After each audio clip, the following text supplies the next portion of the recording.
अस्सलाम वालेकुम dear students, कैसे हैं आप सब। इट्स मी नसीबुल्लाह खान और आज हमारे पास एक नेक्स्ट बहुत इंपॉर्टेंट टॉपिक है जिसका नाम है इम्पल्स। इम्पल्स को समझते हैं कि पूरे फार्मूले केसेस, ग्राफ्स, डेरिवेशंस, अंडरस्टैंडिंग्स और इक्वेशंस वगैरह के ऊपर बात करते हैं एग्जांपल्स के साथ। आइए शुरू करते हैं। सबसे पहले हमारे पास इम्पल्स क्या है, व्हाट इज इम्पल्स। इम्पल्स असल में फोर्स का एक इम्पैक्ट है। आप क्या कहेंगे, सबसे पहली बात याद रखने लायक, आप कहेंगे impact of force. Impact of force हम ये कहते हैं, हम क्या कहेंगे, very large force for very small interval of time. क्या कहेंगे, very large force for very small interval of time. Small interval of time. देखो असल में इम्पल्स आपके पास तीसरी मौके पर अगर हम इसके ऊपर बात करें, ये क्या है, ये product of force and time. और इधर टाइम के साथ में लिखता हूँ बहुत कम टाइम, ठीक है। अगर हम इसके फार्मूले की ऊपर बात करते हैं कि फार्मूला क्या बनेगा इसका, तो इम्पल्स का फार्मूला ये आता है कि आप क्या कहेंगे, force multiply bye very small time is called क्या, इम्पल्स। समझ रहे हैं, ये इम्पल्स की ऊपर सारी बातें होती है। देखिए इम्पल्स होता क्या है, जब एक बंदा बैट से बॉल को मारता है ना, तो अगर वो फोर्स का एक लार्ज इम्पैक्ट क्रिएट करना चाहता है तो उसकी कोशिश होती है कि वो ज्यादा फोर्स लगाए, ठीक है। और इस ज्यादा फोर्स को लगाने के लिए वो बल्ले को तेजी से घुमाता है, ठीक है, ताकि फोर्स ज्यादा हो। और उस फोर्स को ज्यादा करने के चक्कर में उसको बल्ले के साथ जो बॉल का कांटेक्ट होता है वो कांटेक्ट वाला टाइम कम रखना चाहेगा। हाँ, हम यही कहते हैं कि ये असल में फोर्स का एक इम्पैक्ट आता है जिसका नाम क्या होता है, इम्पल्स होता है। इम्पल्स असल में क्या हुआ, impulse is the product of force and time is called क्या, इम्पल्स। सही है। यहाँ पर हम इसके ऊपर बात कर लेते हैं कि इम्पल्स का डायरेक्शन क्या है, यूनिट क्या है। इम्पल्स का यूनिट आपके पास न्यूटन सेकेंड, फोर्स का यूनिट न्यूटन है और टाइम का यूनिट क्या हुआ, सेकेंड हुआ, ठीक है। या आप ये भी कह सकते हैं, इम्पल्स का यूनिट एक और यूनिट भी आपने पढ़ा था, किलोग्राम मीटर पर सेकेंड, क्योंकि ये दोनों आपको याद है, ये मोमेंटम के यूनिट। किसके यूनिट, तो जो इम्पल्स का जो मोमेंटम का यूनिट है वही किसका यूनिट, इम्पल्स का भी वही यूनिट। बात समझ गए। अगर मैं एक और बात करूं, फिर यही से हम इन दोनों को रिलेट भी करेंगे, इम्पल्स को और मोमेंटम को। हम यहाँ पर क्या देते हैं कि हमारे पास अगर इम्पल्स का आपसे पूछा जाए सीजीएस यूनिट कौन सा, सो जाहिर सी बात है न्यूटन। न्यूटन में सीजीएस का यूनिट क्या होता है, फोर्स का सीजीएस यूनिट क्या है, डाइन, और साथ में सेकंड आया, क्या आया, डाइन सेकंड। क्या बना, डाइन सेकंड बना, ठीक है। या अगर आप उसमें लिखना चाहो बेसिक फॉर्म में, तो बेसिक फॉर्म में बताओ, बेसिक फॉर्म में किलोग्राम की जगह क्या लिखेंगे, ग्राम सेंटीमीटर पर सेकेंड, ये भी है, ठीक है। तो हम ये कहते हैं कि असल में इम्पल्स का फॉर्मूला क्या बना, एक तो इम्पल्स का मतलब है फोर्स मल्टीप्लाई बाय टाइम। एक और चीज भी आप कह देते हो, कि इम्पल्स का एक और फार्मूला भी है, क्या कहेंगे, फोर्स की जगह फोर्स मल्टीप्लाई बाय टाइम, उसके साथ फोर्स का फार्मूला पुट करो। फोर्स के बारे में आपने न्यूटन से कितना में क्या पढ़ा था, फोर्स का मतलब था rate of change of momentum, है ना, rate of change of momentum multiply by time. ये दोनों कैंसिल हो गए तो हमारे पास इम्पल्स किसके इक्वल आया, इम्पल्स आपके पास चेंज इन मोमेंटम के इक्वल भी आया। तो ये इसका एक नेक्स्ट डिफिनेशन बन गया कि हमारे पास चेंज इन मोमेंटम, क्या, change in momentum is called impulse. जब भी मोमेंटम में चेंज आता है, किसमें, मोमेंटम में चेंज लाने वाली चीज को क्या कहेंगे, मोमेंटम में चेंज लाने वाली चीज को क्या कहेंगे बोलो, वो इम्पैक्ट को इम्पल्स कहेंगे। इम्पल्स चूंकि फोर्स का एक इम्पैक्ट है, एक असर है, इसीलिए इसको हम इम्पल्सिव फोर्स भी कहते हैं। क्या कहते हैं, इम्पल्सिव फोर्स भी है, impulsive force another name for impulse, another name of क्या, ऑफ इम्पल्स। इम्पल्स का एक दूसरा नाम भी है, ठीक है। और यही से हमारे पास ये बात आ गई थी ना कि जब भी फोर्स लगता है बॉडी के ऊपर, तो आपको पता है कि बॉडी के ऊपर फोर्स लगने से उसका मोमेंटम चेंज होता है। क्या चेंज होता है? मोमेंटम चेंज होता है। और उसी मोमेंटम के चेंज होने के मेजरमेंट को हम इम्पल्स कहेंगे। क्या कहेंगे? इम्पल्स कहेंगे, ठीक है। अगर हम इस फार्मूले में देखें, ये जो आपको अभी फार्मूला ऊपर नजर आ रहा है, ठीक है, तो हम इसको यू भी लिख सकते हैं कि हमारे पास अगर इसके जरिए से हम डायरेक्शन निकालना चाहें।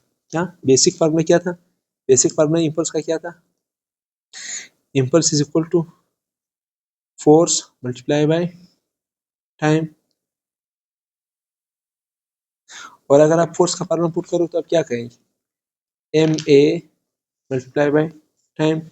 और अगर आप यहाँ पर एम और एक्सेलरेशन का फार्मूला पुट करें तो change in velocity upon time. समझ रहे हैं? यानी यहाँ से मैं आपको ये बताने का मकसद ये है कि जो इम्पल्स का डायरेक्शन है, इम्पल्स किस डायरेक्शन में होगा? जिस डायरेक्शन में फोर्स लगेगी। इम्पल्स का दूसरा डायरेक्शन क्या होगा? जिस डायरेक्शन में एक्सेलरेशन पैदा होगा। इम्पल्स का तीसरा डायरेक्शन क्या होगा? जाहिर सी बात है, जिस डायरेक्शन में वेलोसिटी चेंज होगी। समझ रहे हैं? तो momentum is always in the direction of, it is always, ये जो मोमेंटम है, ये जो इम्पल्स है, is always in the direction of, ये किसके डायरेक्शन में होता है बोलो? Is in the direction of, in the direction of force, या आपके पास एक्सेलरेशन, या चेंज इन वेलोसिटी। इम्पल्स के साथ ये सारी बातें जुड़ी हुई है, ठीक है। इसके बाद अगर हम ये करें कि ये जो इम्पल्स है, अगर मैं एक ग्राफ बनाऊं ग्राफिकली, अगर हम ग्राफिकली इस बात को समझना चाहे तो कैसे समझ सकते हैं? ग्राफिकली कैसे समझ सकते हैं? ग्राफिकली मैं ये कहूँगा कि फर्स्ट कर आपके पास एक बॉडी है, ये देखें, ये आपके पास बॉडी, ये वाई एक्सिस है और ये एक्स एक्सिस है। वाई एक्सिस के ऊपर मैं फोर्स रखता हूँ, एक्स एक्सिस के ऊपर क्या रखता हूँ? टाइम रखता हूँ। और फर्स्ट वाले मैंने यहाँ पर एक इंक्लाइन स्ट्रेट लाइन ड्रॉ किया। तो आप मुझे बताओ, इस ग्राफ का ये स्लोप क्या बता रहा है? इस दो चीजें बताओ, इस ग्राफ का एरिया क्या बता रहा है और इस ग्राफ का स्लोप क्या बता रहा है? तो हम ये कहें कि इस ग्राफ का ये जो फोर्स और ग्राफिकली, यानी फोर्स टाइम ग्राफ का जो एरिया है, वो एरिया किसके equal? Force multiply by time. क्या? फोर्स फोर्स और टाइम। और जाहिर सी बात, इसका एरिया देखो क्या आया, फोर्स मल्टीप्लाई बाय टाइम क्या आया? इम्पल्स आया। क्या आया? तो हम क्या कहेंगे, ये जो आपके पास फोर्स टाइम ग्राफ का एरिया है, ये इम्पल्स के इक्वल है। किसके इक्वल है? इम्पल्स के इक्वल है।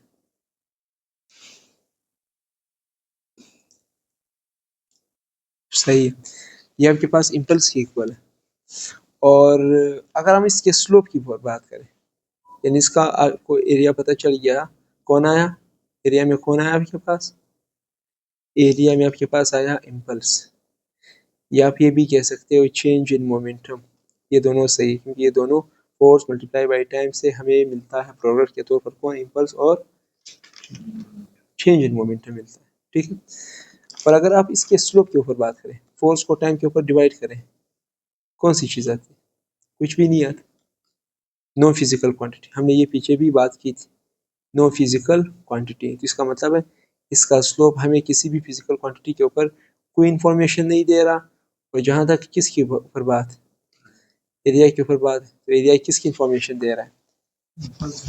इम्पल्स और चेंज इन मोमेंटम का आपको तफसीलात बता रहा है, जो हमें किसी भी तरीके से दिए गए ग्राफ से हम वहाँ निकाल सकें कि उस के अंदर कितना चेंज इन मोमेंटम आया, जो हम क्वेश्चन पे भी देख लेंगे।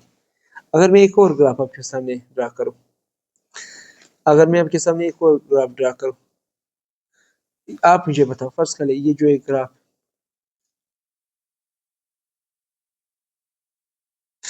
इस ग्राफ में मैं यहाँ पर रखता हूँ मोमेंटम, और यहाँ पर होगा टाइम, ठीक है।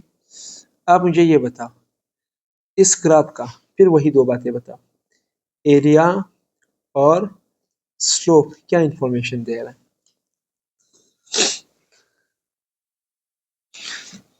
तो अगर हम इसके एरिया के ऊपर बात करें तो एरिया में तो जाहिर सी बात है आपके पास मोमेंटम है, मोमेंटम मल्टीप्लाई बाय साथ में क्या आ रहा है, टाइम आ रहा है।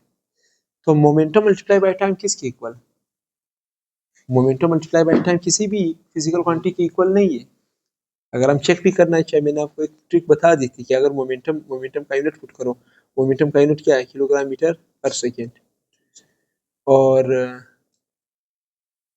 टाइम का यूनिट क्या है बोलो, सेकेंड है। तो सेकेंड सेकेंड से कैंसिल हुआ, आंसर में क्या आया, kilogram metre. What is kilogram metre for, किसी भी चीज़ के लिए नहीं, किलोग्राम मीटर।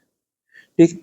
अगर मैं यहाँ पर एक और बात करता हूँ आपके सामने, अगर मैं ये कहूँगा कि अगर आप वो यूनिट पुट कर देते, न्यूटन, मोमेंटम के लिए यूनिट न्यूटन सेकेंड और टाइम के लिए क्या, सेकेंड, ये क्या बना, न्यूटन सेकेंड स्क्वायर, क्या बना, Newton second square. Newton second square किसी भी चीज़ का इन्फॉर्मेशन नहीं देता, तो हमें ये बात पता होनी चाहिए कि ये जो मोमेंटम, मोमेंटम और आपके पास कौन है दूसरी चीज़, मोमेंटम टाइम का जो आपके पास एरिया है वो किसी भी फिजिकल क्वांटिटी की इन्फॉर्मेशन नहीं देता। लेकिन अगर आप इसका स्लोप लेते हैं, क्या लेते हैं, स्लोप, तो ऊपर देखो, ऊपर मोमेंटम क्या हो रहा है, मोमेंटम में चेंजिंग आ रही नहीं आ रही, ऊपर से मोमेंटम चेंज हो रहा है, नीचे से टाइम गुजर रहा है, टाइम भी चेंज हो, तो rate of change of momentum is called force, ये तो हमने पढ़ा था।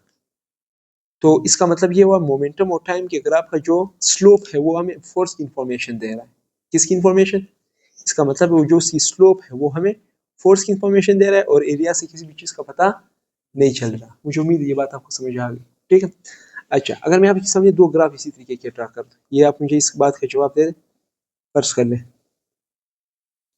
मेरा आपसे एक वैसे कॉन्सेप्चुअल किस्म का क्वेश्चन तो है, इतना नहीं है, लेकिन आप यहाँ पर ग्राफ की अंडरस्टैंडिंग को मजीद बेहतर बना सकते हो।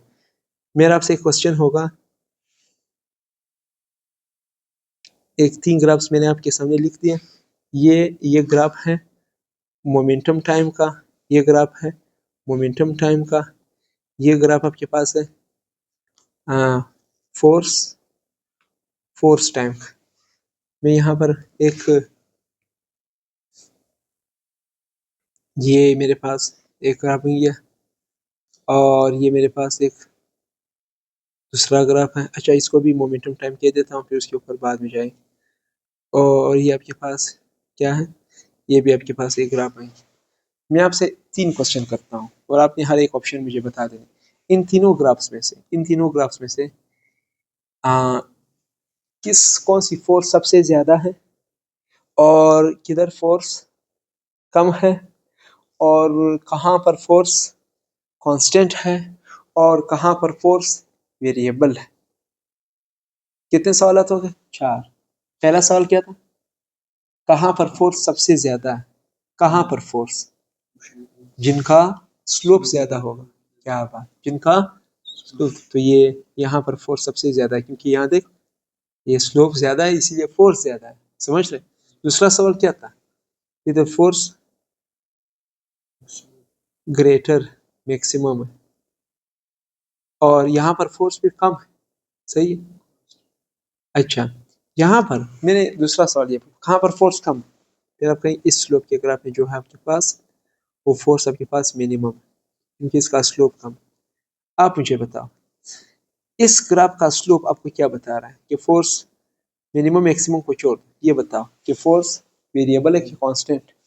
इस ग्राफ का स्लोप आपको बता रहा है कि फोर्स क्या है, वेरिएबल है, सही। कहाँ पर फोर्स कांस्टेंट, शाबाश, पहले दो केसेस में, क्योंकि आपको एक लीनियर लाइन मिल गई हुई, तो यहाँ पर भी फोर्स कांस्टेंट है, बेशक बेशक बहुत ज्यादा है, और यहाँ पर भी फोर्स आपके पास कांस्टेंट है, यहाँ पर फोर्स आपके पास वेरिएबल है। मैं अगर आपसे ये पूछूं कि ये आपके पास ग्राफ है, ये मोमेंटम टाइम का ग्राफ है, मुझे एक बात बताओ, इस ग्राफ का फोर्स कितना है, आप मुझे बताओ इस ग्राफ का फोर्स कितना है। इस ग्राफ का फोर्स जीरो है भाई, क्यों जीरो है, क्योंकि स्लोप जीरो है, क्योंकि मोमेंटम चेंज नहीं हो रहा। क्या बोला, इस ग्राफ का स्लोप क्या है बोलो? स्लोप 0 है, क्योंकि एक तो लाइन स्ट्रेट है, ऊपर से आपके पास मोमेंटम में चेंज नहीं आ रहा। मोमेंटम चेंज नहीं आएगा तो इसीलिए फोर्स भी क्या होगा? 0 होगा। मुझे उम्मीद है इस तरीके के ग्राफ आपको अंडरस्टैंडिंग देने में हेल्प करेगी। ठीक है, अब आते हैं, ये तो ग्राफ्स के ऊपर ओवरऑल बात हो गई। अब हम इसके साथ आगे बढ़ते हैं। इनके ऊपर मैं आपको क्वेश्चंस करा दूंगा, लेकिन क्वेश्चन को करने से पहले ज़रा मोमेंटम को बेसिकली कवर कर लेते हैं। आप मुझे ये बताओ, एक बॉडी में, अब बॉडी अगर रेस्ट में हो तो क्या उसका मोमेंट उसका इम्पल्स होता है क्या नहीं होता? अगर बॉडी रेस्ट में हो तो उसका इम्पल्स नहीं होता। क्या बोला? क्या बोला? एट रेस्ट, अगर बॉडी रेस्ट में है तो उसका इम्पल्स क्या है बोलो? 0 है। क्यों 0 है बोलो? क्योंकि क्योंकि वहां पर चेंज इन मोमेंटम 0 है, क्योंकि वहां फोर्स ही नहीं लग रही बॉडी। बात समझ रहे? और क्योंकि वहां रेस्ट में पड़ी हुई बॉडी के अंदर एक्सेलरेशन 0 है, क्योंकि चेंज इन वेलोसिटी 0 है। ये चंद केसेस है जो इनके फार्मूले से हमें पता चले, क्योंकि यही तो फार्मूला हमने पढ़ा था ना। फार्मूला क्या था? मोमेंटम का फार्मूला क्या था? इम्पल्स का फार्मूला क्या था?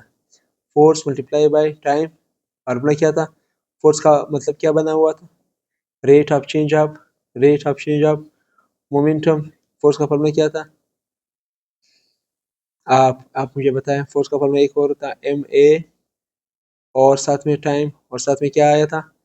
M change in velocity upon time, ये आया था। ये सारे इम्पल्स के बारे में। तो देखो, इम्पल्स का ताल्लुक किसके साथ है? देखो, अगर बॉडी मोशन में हो तो हमारे लिए इम्पल्स इम्पल्स कब होना जरूरी है? जब बॉडी पर फोर्स लग रहा हो। बॉडी पर क्या लग रहा हो? फोर्स लग रहा हो, या जब बॉडी का मोमेंटम चेंज हो रहा हो, या जब बॉडी के अंदर एक्सेलरेशन हो, या जब बॉडी की वेलोसिटी चेंज हो रही हो। समझ रहे हो? ये केसेस याद हो। तो रेस्ट में तो आपके पास कुछ भी नहीं होता। रेस्ट में आपके पास क्या होता है? रेस्ट में आपके पास इम्पल्स क्या होता है बोलो? 0 0 होता है। और उसके 0 होने के पीछे रीजन क्या है? इम्पल्स 0 होता है क्योंकि मोमेंटम का चेंज 0 है, फोर्स 0 है, एक्सेलरेशन 0 है, और वेलोसिटी का चेंज भी क्या है बोलो? आपके पास 0। अब मैं आपसे एक सवाल पूछता हूँ, अगर बॉडी मोशन में हो तो क्या उसका इम्पल्स होता है? बॉडी मोशन में हो तो क्या उसका इम्पल्स होगा? अगर हम मोशन में देखें, मोशन के दौरान बॉडी का इम्पल्स हो भी सकता है। क्या बोला? बोलो ना अब्बास। हो भी सकता है और नहीं भी। मे हैव, क्या बोला? मे हैव इम्पल्स, बॉडी का इम्पल्स हो भी सकता है। मे नॉट हैव, और इम्पल्स नहीं भी हो सकता। होगा कब? बताइए कब होगा? तब होगा अगर बॉडी की वेलोसिटी वेरिएबल हो। क्या बोला? अब ये वेरिएबल वेलोसिटी का होना क्यों लाजमी है? वेलोसिटी वेरिएबल होगी तो एक्सेलरेशन पैदा होगा। एक्सेलरेशन पैदा होगा तो चेंज इन वेलोसिटी आएगी। वेलोसिटी के अंदर चेंज आएगा तो आपके पास क्या होगा? चेंज इन मोमेंटम पैदा होगा, और चेंज इन मोमेंटम पैदा होगा तभी तो आपके पास फोर्स लग रही होगी। नहीं समझ में आई बात? नहीं आ रही है ना समझ? अगर बॉडी आपके पास मोशन में हो तो उसका इम्पल्स उस वक्त हो सकता है अगर उसकी वेलोसिटी चेंज हो रही हो। वेलोसिटी चेंज करने वाला तो एक्सेलरेशन है। वेलोसिटी चेंज होने के तो हम एक्सेलरेशन ही बोलते हैं, और ये चेंज वेलोसिटी हो रही है तो तभी तो मोमेंटम चेंज हो रहा है। मोमेंटम चेंज हो रहा है तभी तो फोर्स लग रही है। इस मौके पर आपके पास वेलोसिटी, किसी भी बॉडी में मोमेंटम हो सकता है। कब नहीं होगा बोलो? कब नहीं होगा? तब नहीं होगा अगर बॉडी की वेलोसिटी क्या हो बोलो? कांस्टेंट हो। वेलोसिटी कांस्टेंट हो तो उसका एक्सेलरेशन क्या होगा? 0 होगा। उसकी वेलोसिटी में चेंज भी 0 होगा। उसका मोमेंटम का चेंज भी 0 होगा, और उस पे एक्सटर्नल लगने वाली फोर्स भी क्या होगी? ज़ीरो होगी। इन तमाम मौक़ों पर जब एक्सटर्नल फोर्स भी ज़ीरो है, मोमेंटम चेंज भी नहीं हो रहा, वेलोसिटी भी चेंज नहीं हो रही, एक्सेलरेशन भी पैदा नहीं हो रहा, और आपके पास body is moving with uniform velocity, constant या विद यूनिफॉर्म वेलोसिटी, तब आपके पास बॉडी में मोमेंटम पैदा नहीं होता। मुझे उम्मीद इम्पल्स पैदा नहीं होता। मुझे उम्मीद है ये बातें आपको क्लियर आउट होगी। ठीक, ये मोमेंटम की ओवरऑल कहानी होगी। ठीक, इम्पल्स की। अब हम आते हैं इम्पल्स को एक और नज़रिए से भी देख लेते हैं कि ये जो हमने पढ़ा था कि ये a very large force for very small interval of time, पहले इसके फार्मूले को अंडरस्टैंड करने की कोशिश करते हैं। आप मुझे बताएं इम्पल्स का फार्मूला क्या है। ये देखिए इम्पल्स का फार्मूला है फोर्स मल्टीप्लाई बाय टाइम। तो आप मुझे बताओ, या इम्पल्स डिवाइडेड बाय फोर्स, ये आपके पास टाइम आया। बात समझ रहे हैं? तो आप मुझे एक बात बताओ, ये देखो फोर्स और टाइम का आपस में कौन सा रिलेशन? इनवर्स है ना। तो इसका मतलब ये है अगर किसी बॉडी पर आप ज्यादा फोर्स लगाना चाहते हैं ना, तो उस दौरान उसके लिए जो टाइम, जो कॉन्टेक्ट ऑफ टाइम होगा वो बहुत कम होगा। क्या? बहुत ज्यादा कम हो। जब कॉन्टेक्ट ऑफ टाइम कम होगा तो इसीलिए हम यहाँ पर कहते हैं, यही से तो इम्पल्स का डिफिनेशन बन रहा था ना। हमने क्या कहा? Very very large force, very large force for very small interval of time. क्या? फॉर स्मॉल इंटरवल, कम वक्त के लिए, इंटरवल ऑफ टाइम, बहुत बड़ी फोर्स बहुत कम टाइम के लिए। बात समझ? इसका मतलब ये है आप फोर्स बढ़ाएंगे, इस पढ़ने से क्या बात पता चल रही? दो बात। पहली बात, अगर आप क्या करेंगे, फोर्स बढ़ाएंगे,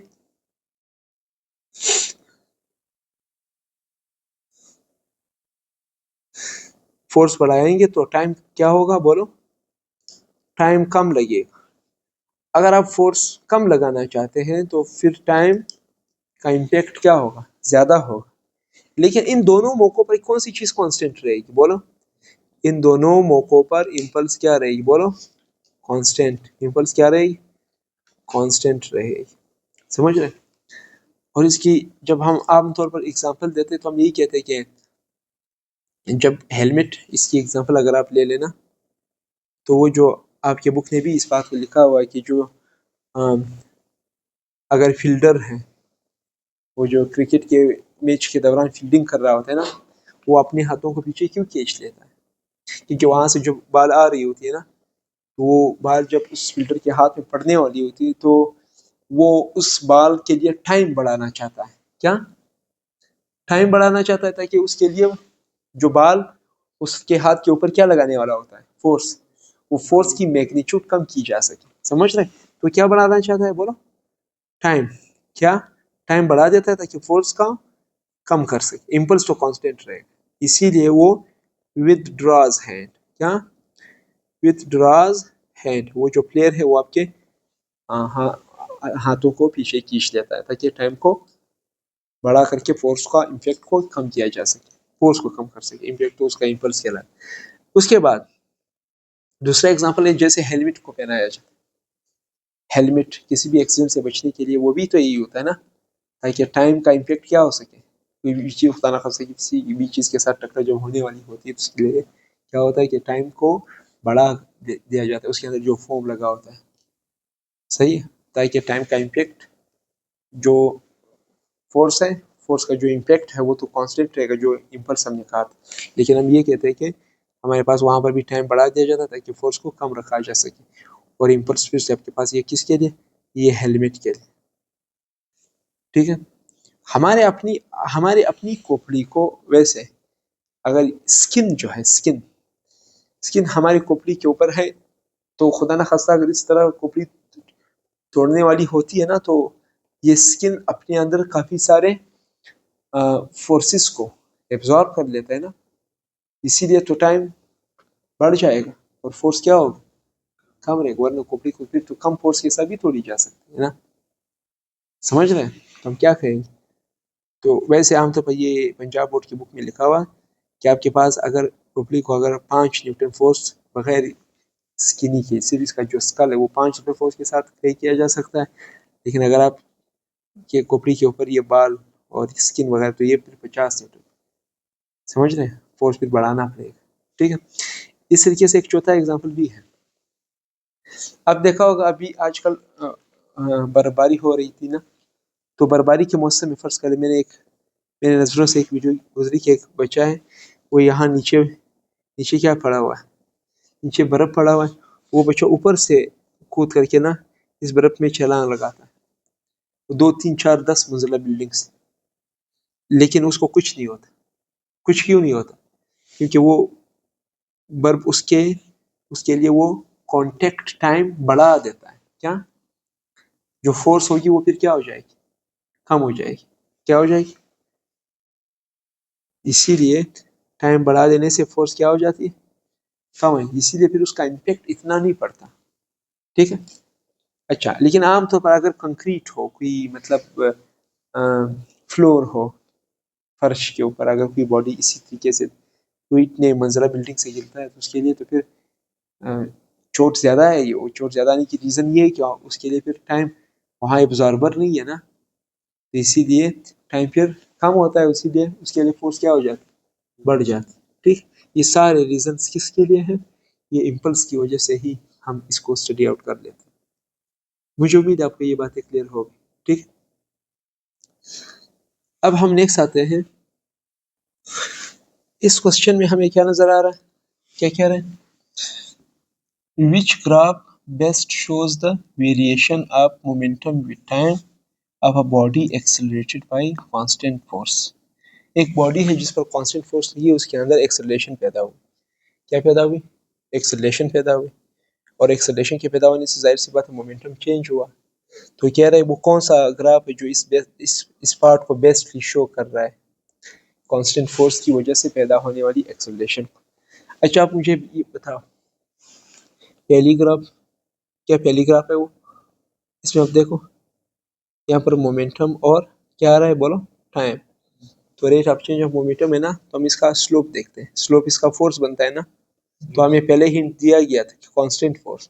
तो देखो इसका स्लोप तो कांस्टेंट, क्योंकि एंगल चेंज नहीं हो रहा। इसका मतलब ये ग्राफ बेस्ट। बाकियों को भी देख लेते हैं। यहाँ पर देखो, यहाँ पर ये ग्राफ क्या शो कर रहा है? यहाँ पर ये इंक्रीजिंग स्लोप, इसका मतलब स्लोप चेंज हो रहा है।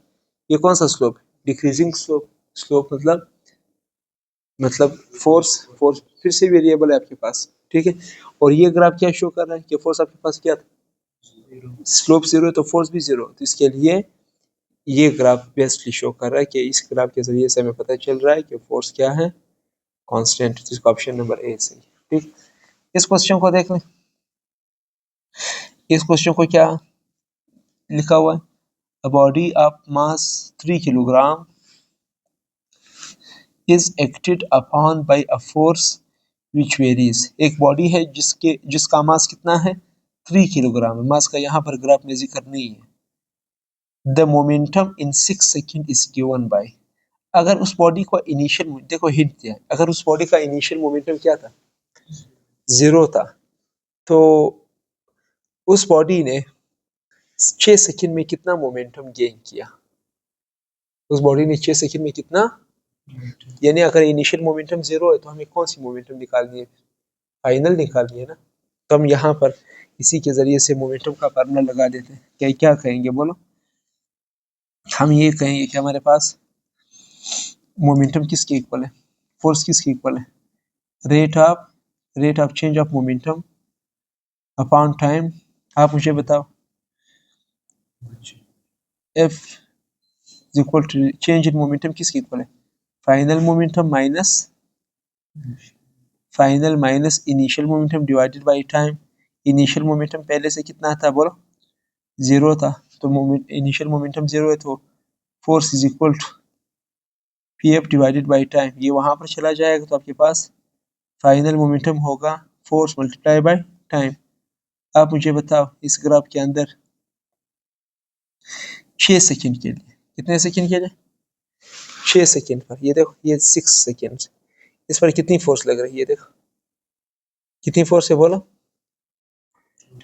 10। कितनी है? 10। तो 6 सेकंड पर जो फोर्स लग रही है वो आपके पास कितनी है बोलो? 10। तो फाइनल मोमेंटम किसके इक्वल होगा? 6 मल्टीप्लाई बाई 10 क्या आएगा? 60 न्यूटन सेकेंड। और हमारे पास ऑप्शन क्या है, ऑप्शन यहाँ पर नहीं दिया गया। हाँ सॉरी, ये असल में 60 था, 60 न्यूटन सेकेंड। कितना था बोलो, 60 न्यूटन सेकेंड आपके पास वो उस बॉडी पर लगने वाली फोर्स की आपको डिटेल दे रही है। अच्छा एक और क्वेश्चन है आपके पास, क्या क्या पूछ रहा है ये क्वेश्चन, इस क्वेश्चन को आप देख लें। ये क्वेश्चन क्या है कि एक बॉडी का फोर्स कितना लगा, 400 न्यूटन, टाइम कितना लगा, 10 मिली सेकेंड, ठीक है। तो बताइए इम्पल्स कितना होगा। तो इम्पल्स निकालने के लिए फार्मूला लगाते हैं। इम्पल्स का फार्मूला क्या है, 400, हाँ फोर्स मल्टीप्लाई बाय टाइम।